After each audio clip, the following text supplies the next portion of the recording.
இன்றைய வசனம் யோசுவா 3ஆம் அதிகாரம் 7ஆம் வசனம். இன்று அவர்கள் கண்களுக்கு முன்பாக உன்னை மேன்மைப்படுத்துவேன். கிறிஸ்துவுக்குள் பிரியமானவர்களே, நீங்கள் அனைவரும் நலமோடும் மகிழ்வோடும் வாழ என்னுடைய வாழ்த்துக்கள்.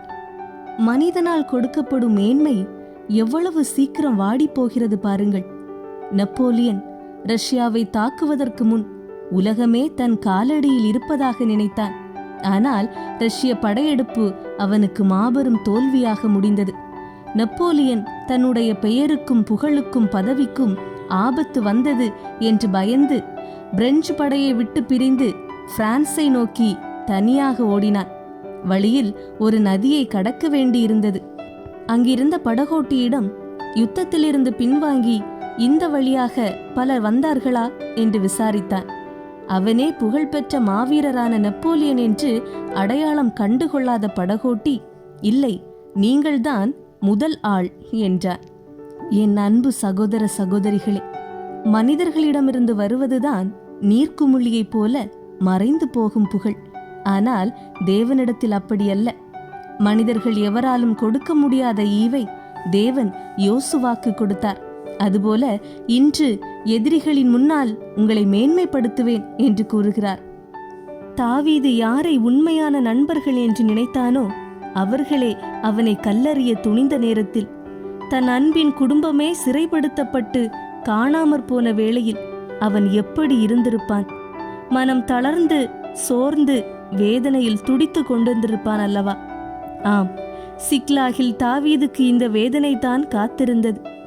தாவீது அமலேக்கியரை கொள்ளையடித்த போது அங்கு ஒரு ஆணையும் ஒரு பெண்ணையும் விட்டு வைக்கவில்லை. எல்லோரையும் கொன்றான். இன்று அவனுடைய குடும்பம் அமலேக்கியரால் சிறைபிடிக்கப்பட்டிருக்கிறது. அவன் மனதில் என்ன எண்ணம் ஓடியிருக்கும்? நான் அவர்களுக்கு செய்தது போலவே அமலேக்கியர் சிறைபிடித்த யாவரையும் விட்டு வைத்திருக்க மாட்டார்கள். ஐயோ, இந்நேரம் அவர்கள் என் குடும்பத்தை கொன்றிருக்கலாம் என்றுதானே நினைத்திருப்பான். தாவீது கர்த்தரிடம் கேட்காமல் சுயமாய் முடிவு எடுத்துதான் பெலிஸ்தரின் பட்டணத்தில் குடியேறினான்.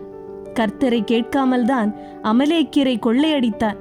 கர்த்தரை கேட்காமல் தான் பெலிஸ்த ராஜாவிடம் தாம் இஸ்ரவேலை கொள்ளையிடுவதாக பொய் சொன்னான். ஆனாலும் அவருடைய வேதனையான இந்த வேளையில் கர்த்தர் அவனை கைவிடவில்லை. தாவீது தன் தேவனாகிய கர்த்தருக்குள்ளே தன்னை திடப்படுத்தி கொண்டான் என்று வேதம் சொல்லுகிறது.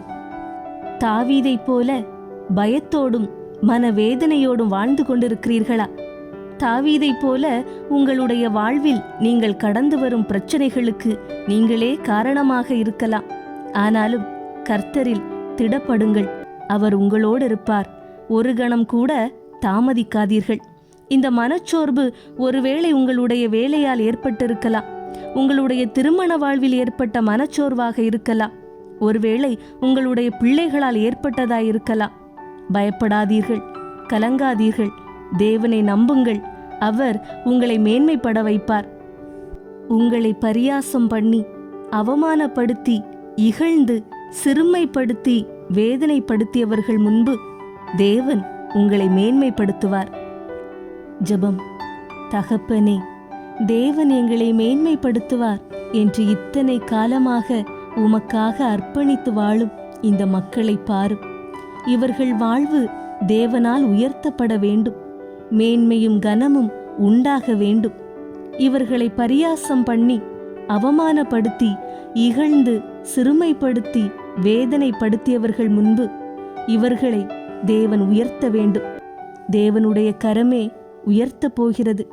தேவனுடைய இந்த வார்த்தைகளை விசுவாசித்து தேவனுக்கு நன்றி சொல்லி தேவனுடைய நாமத்தை மகிமைப்படுத்துங்கள்.